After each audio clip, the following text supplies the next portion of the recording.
reflections. Oh my god, so much stuff is going on. I'm so excited. So, what did I do these past few days?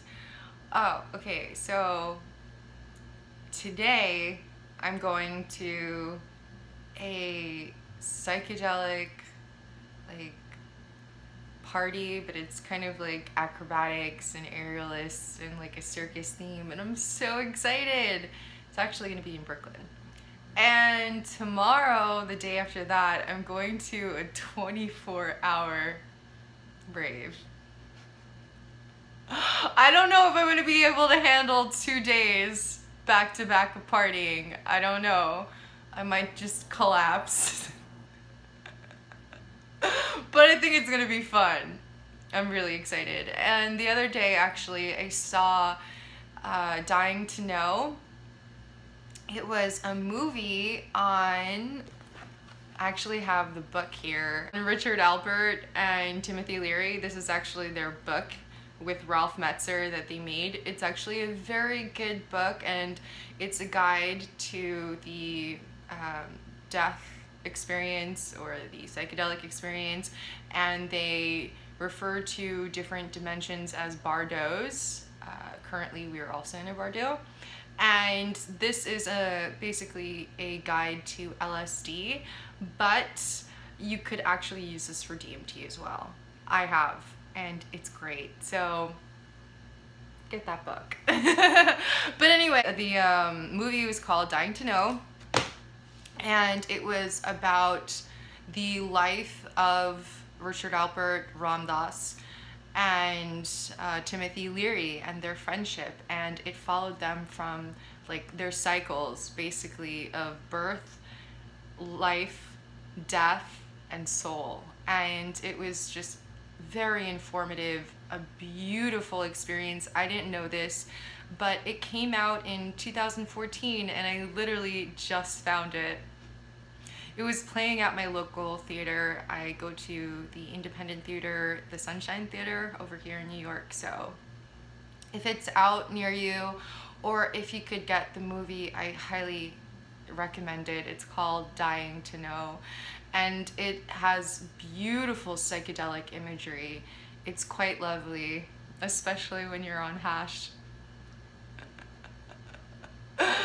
But I would definitely recommend watching it. I mean, I'm not going to give too much away, but they were basically two Harvard professors that came from very affluent means, and they had studies at Harvard, and they were testing the Harvard students, and in order to take mushrooms, you actually had to be a graduate student.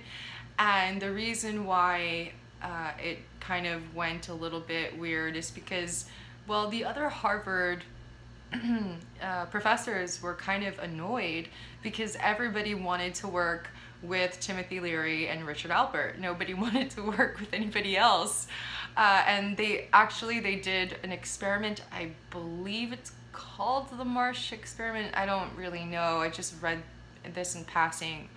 But I do know the other name for it. It was called the Black Friday experiment. And this was when they gave, I believe, 16 people mushrooms in a church setting on Black Friday.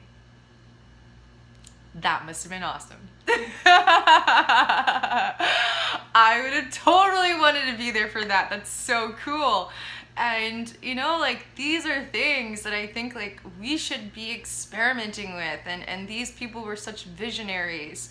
And you know, it's quite sad how they've demonized Timothy Leary. It's just unnecessary, but you know, it's just really sad. He was such a strong man, and you know, I didn't know that they put him in jail for 4 years, and out of those 4 years, 2 years he was in solitary confinement in a straitjacket in a padded room. So for somebody to be able to survive that and still be sane, that's crazy. Like, that shows a sign of will and consciousness and just a will to live. And I don't know how I would have reacted.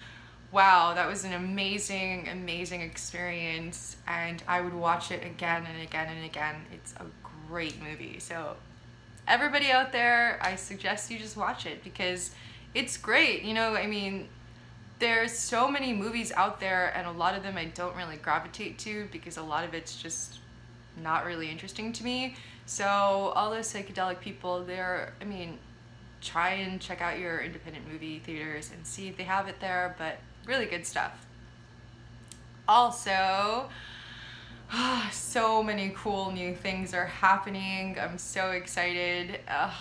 And I've also been like reading Archaic Revival. It's so funny because Terence McKenna actually says, you want your leaders to take psychedelics, you know, and this is why I think the work that these visionaries were doing was so important, because seriously, man, if somebody does not ingest a psychedelic compound or a psychoactive substance, there's so much ego, so much ego, and they're not thinking about the collective. They are thinking of ego and themselves. And I mean, he just makes so many good points in this book, and this is such a powerful book. If you can, I mean, get this book. It's so good. I love Terence McKenna.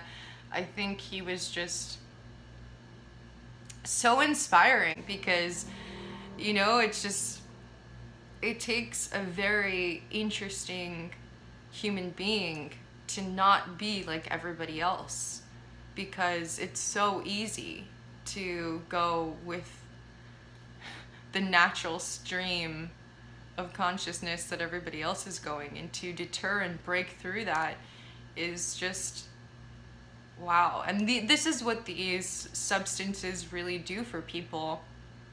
And in this book, actually, he talks about how psychedelics are our natural birthright. And I'm telling you, in my last DMT experience, it felt like my natural birthright that was being presented to me for the very first time. And it did feel very occult and very magical. And I could see how people that were occultists resonated with these substances, because they don't just seem like a trip, like a hallucinogenic trip. It doesn't seem that way, because to me it seemed like a coming of age, like a party for your consciousness. And it's truth. Like, my last experience was very much a coming into awareness of how incredible my soul is. And it's like a maturity, you know, you are mature enough to be able to be blessed with the gift of my birthright. So that's how my last experience was. I know it's kind of deep, but that's how it felt, you know. I'm so excited. Like, oh my God. I can understand why McKenna was into rave culture, and so is, you know, Timothy Leary and all these great men before me. I mean, I could totally see it. I mean, we're here to have fun, and we're here to connect, and we're here to just experience. And I woke up really late. Yeah, I just woke up, I know. And then a reflection called me, and I was just like, what's up, reflection? And I've just been having a great time. Oh, it's so great. You know, it's so funny because just, I'd say 4 years ago, I was severely depressed and really sad. And this was right before my DMT experiences and my mushroom experiences, because I think I had my first mushroom experience in 2013, I want to say. 2012, 2013.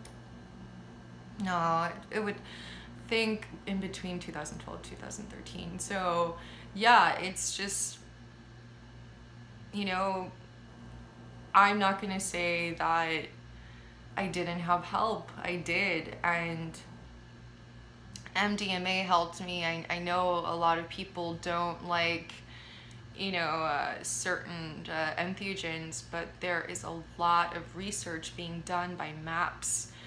If you don't know who that organization is, look them up. It is an organization that is working with MDMA, and they are helping people with post-traumatic stress disorder, including